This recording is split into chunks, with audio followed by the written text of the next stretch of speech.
Itu jangan sampai nantinya salah.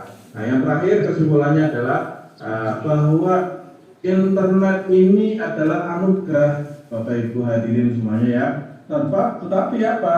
Bisa jadi bencana manakala teknologi hanya digunakan untuk mengendalikan kita selaku manusia ya. Apalagi tanpa jiwa-jiwa yang beretika. Oleh karena itu tetap kita harus beretika, hadir sebagai orang yang bijak, yang mengingat serta menjunjung tinggi nilai-nilai kebajikan dalam media digital.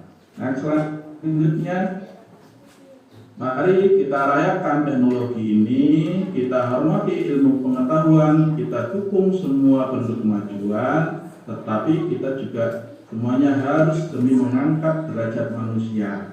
Etika ada karena kita adalah manusia.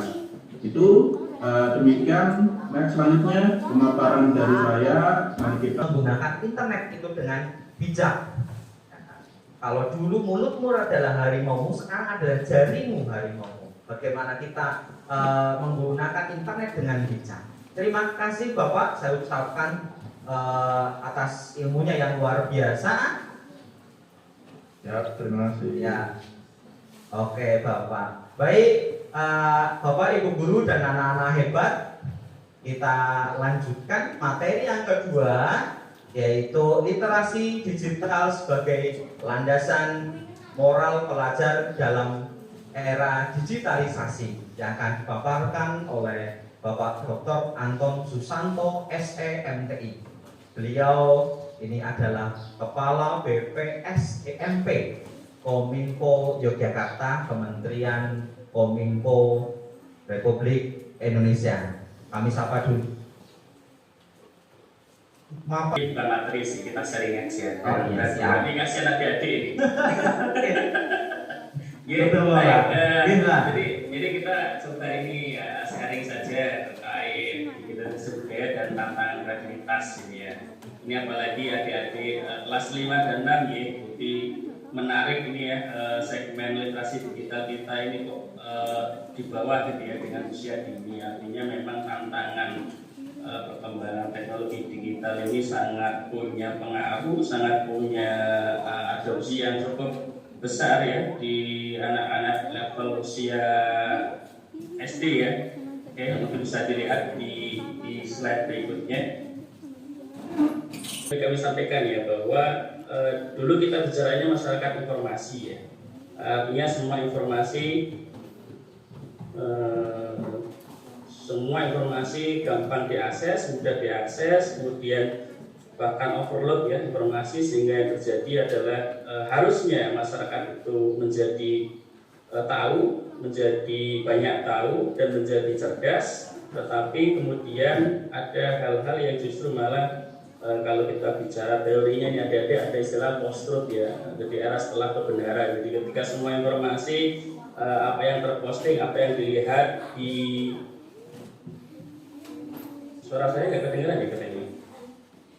Kemudian apa yang kita makan, apa yang kita lakukan, ini adalah hasil dari budidaya kita sebagai manusia. Nah ini yang istilahnya bahwa hasil budaya ini kita sebagai bangsa Indonesia dengan 300-an lebih etnis suku gitu ya, dengan berbagai macam budaya, ini kemudian dengan adanya teknologi digital, internet mudah diakses, maka akan mudah sekali akses informasi, akses pengetahuan, akses budaya dari luar. Contohnya misalkan ya, oke, sebelum itu ya, kemudian teknologi digital juga tanpa batas. Artinya teman-teman adik-adik ini bisa berinteraksi dengan semua orang, dengan semua usia, gitu ya.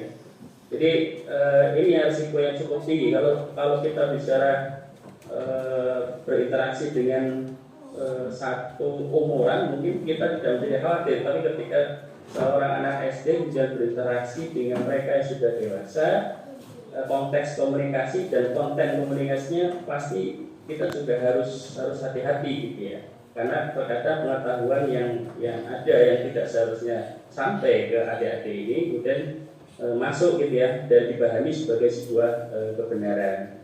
Itu tadi ya. Kemudian ada satu manfaat lagi dari teknologi digital adalah mendorong inovasi dan kreativitas. Nah, ini isu yang disuruh diangkat di diskusi ini. Jadi bagaimana sih digitalisasi budaya ini menjadi sebuah bentuk dari mendorong kreativitas generasi muda, dalam hal ini anak SD.